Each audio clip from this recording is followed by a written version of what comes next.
El pavo de Navidad ni siquiera había sido servido cuando mi madre se puso de pie de golpe, azotó las manos sobre la mesa y gritó las palabras que destrozaron a nuestra familia para siempre. Eres una carga. Siempre lo has sido. Mi hermano soltó una carcajada mientras levantaba su copa de vino. Por lo menos yo hago que esta familia se sienta orgullosa. No lloré.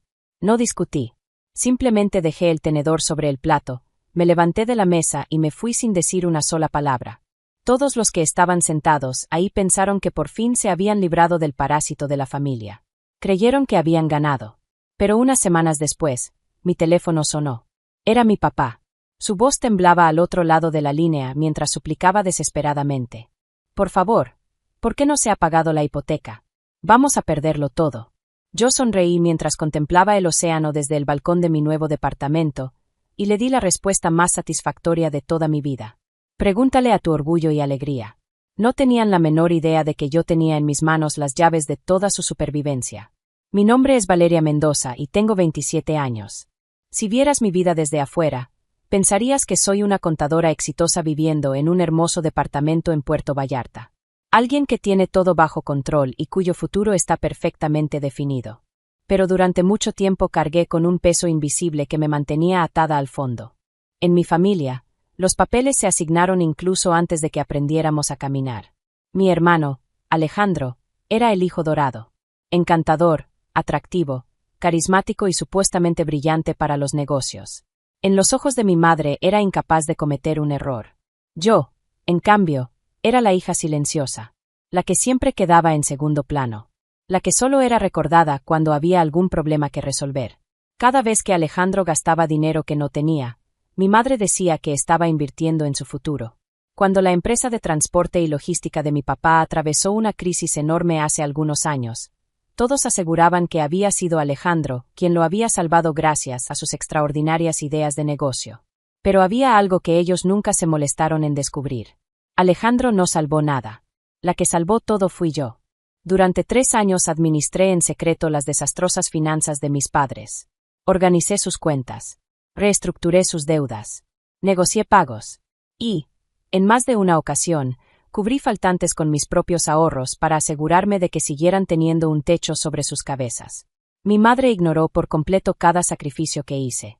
Prefería presumir la supuesta inteligencia empresarial de Alejandro, aunque esa inteligencia existiera únicamente en su imaginación.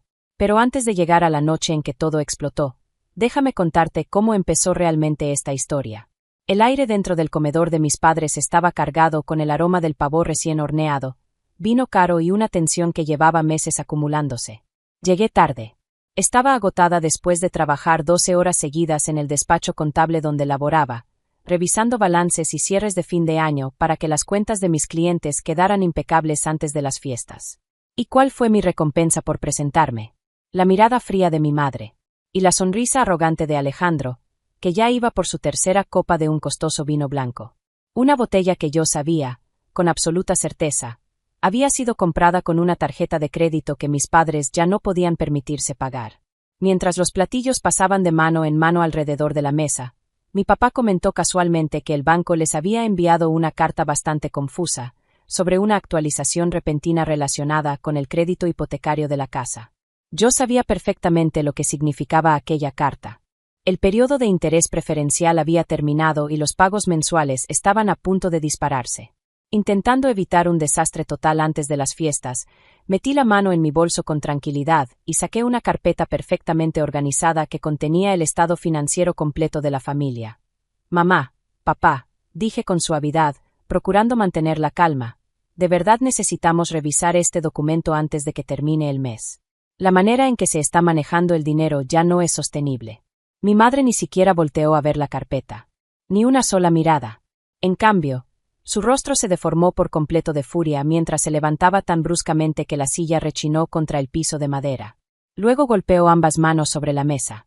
El estruendo hizo que todos se quedaran inmóviles. Y entonces gritó las palabras que me atravesaron el alma. Eres una carga. Siempre lo has sido. Alejandro soltó una carcajada al instante. Por lo menos yo hago que esta familia se sienta orgullosa, se burló mientras levantaba su copa.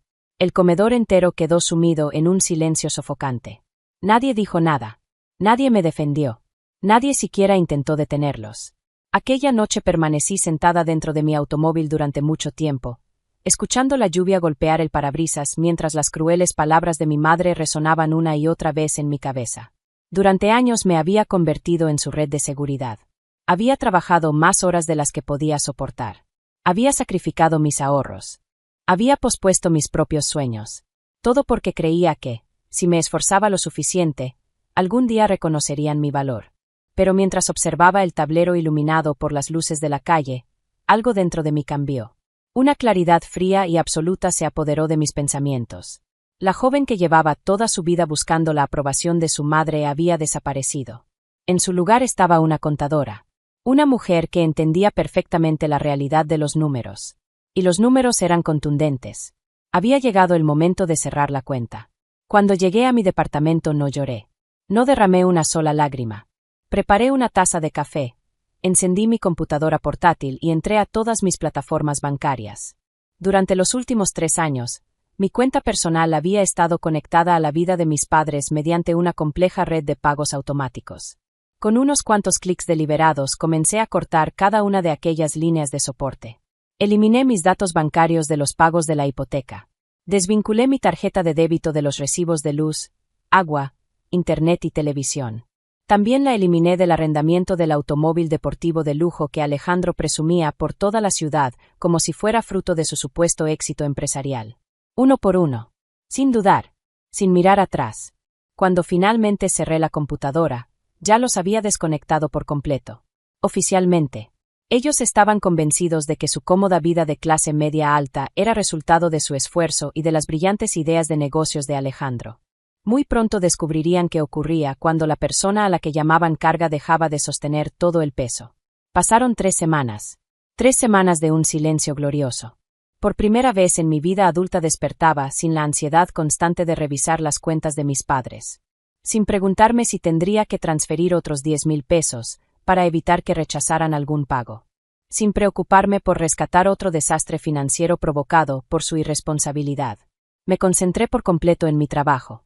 Disfruté la tranquilidad de mi departamento. Recuperé mis fines de semana. Bloqueé el número de mi madre. Ignoré las publicaciones arrogantes de Alejandro en redes sociales. Y me negué a investigar cómo estaban. Para ellos yo estaba muerta. Y, sinceramente, se sentía increíble. Mientras tanto, al otro lado de la ciudad, el castillo de naipes invisible sobre el que habían construido su vida comenzaba a derrumbarse lentamente. Como nunca se habían tomado la molestia de revisar sus propios estados de cuenta, mis padres no tenían idea de que el primer día del mes había pasado sin que se pagara una sola factura. Los periodos de gracia comenzaron a vencer uno tras otro. Primero desaparecieron las plataformas de entretenimiento premium. Después cancelaron las membresías del exclusivo gimnasio al que asistían. Pero eso apenas era el comienzo. Para la tercera semana empezaron a llegar sobres rojos a la puerta de su casa. Avisos urgentes. Advertencias finales, la hipotecaria, las compañías de servicios y la agencia que mantenía el contrato del automóvil deportivo de Alejandro. Todos enviaron notificaciones de incumplimiento. Para una familia que vivía exclusivamente de las apariencias, la posibilidad de caer en mora era algo imposible de imaginar. Seguían creyendo que Alejandro estaba resolviendo todo discretamente gracias a su supuesta fortuna empresarial. No tenían la menor idea de que el tiempo se había agotado.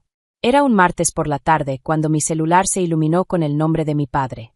Observé la pantalla. Dejé que sonara una vez, 2 veces, 3 veces. Finalmente contesté mientras me recargaba en la silla de mi oficina.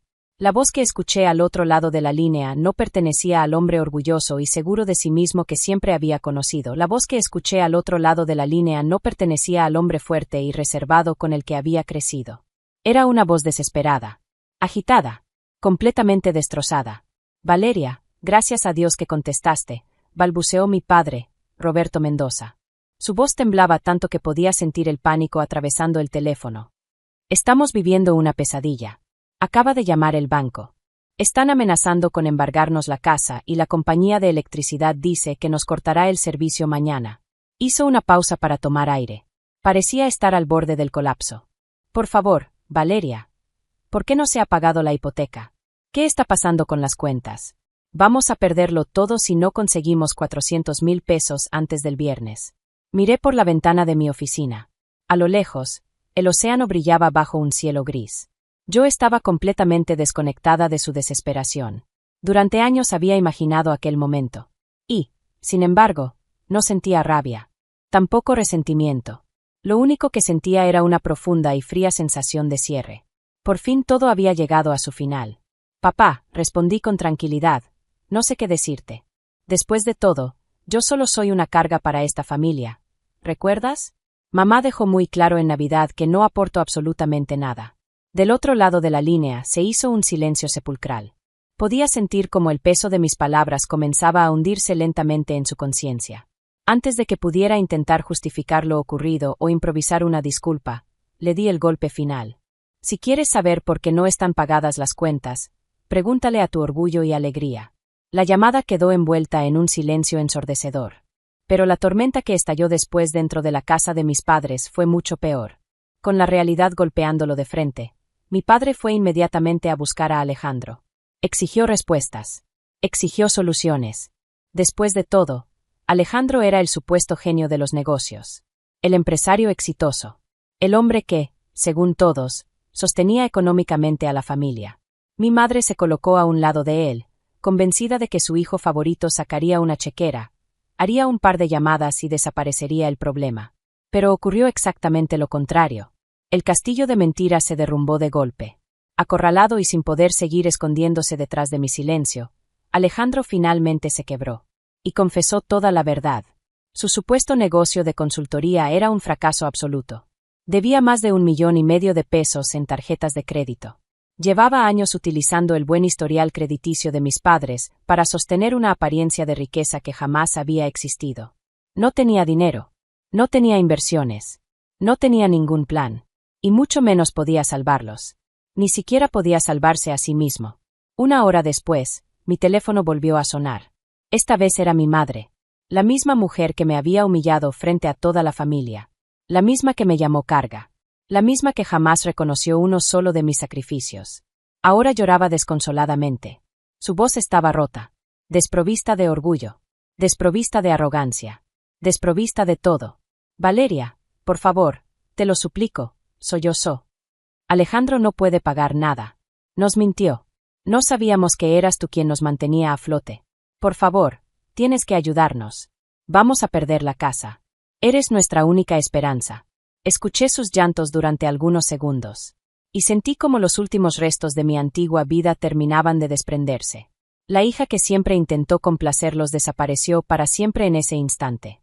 No, mamá, respondí con firmeza. Esta vez no voy a salvarlos. Guardó silencio. Cada quien cosecha lo que siembra. Y colgué. Después bloqueé su número. Bloqueé el de mi padre. Y bloqueé también el de Alejandro. Me negué a permitir que su caos volviera a arrastrarme hacia el fondo. Era momento de que enfrentaran las consecuencias de sus propias decisiones. Y las consecuencias llegaron rápidamente. Sin el apoyo económico que durante años les proporcioné en silencio, no pudieron reunir los 400,000 pesos necesarios para detener el proceso del banco. Mis padres se vieron obligados a vender la casa familiar con enormes pérdidas. Poco después se mudaron a un pequeño departamento de renta en las afueras de la ciudad. El automóvil deportivo de Alejandro fue recuperado por la financiera. Su historial crediticio quedó destruido. Y por primera vez en toda su vida tuvo que aceptar un empleo básico y agotador en una tienda para comenzar a pagar sus enormes deudas. Por primera vez, el hijo dorado tuvo que trabajar de verdad. En cuanto a mí, tomé todo el dinero que antes gastaba rescatando a mi familia y lo invertí en mi propio futuro. Impulsé mi carrera. Construí estabilidad. Viajé. Ahorré. Y aprendí algo que me había costado 27 años comprender. No es tu responsabilidad salvar a las personas que te hunden mientras intentas ayudarlas. Hoy mi vida está llena de tranquilidad, de éxito genuino, y de personas que me valoran por quien soy, no por lo que puedo darles. Y aunque la herida de aquella Navidad jamás desaparecerá por completo, ya no duele. Porque finalmente entendí que alejarse de quienes te utilizan no es egoísmo. A veces, es la única forma de salvarte a ti mismo.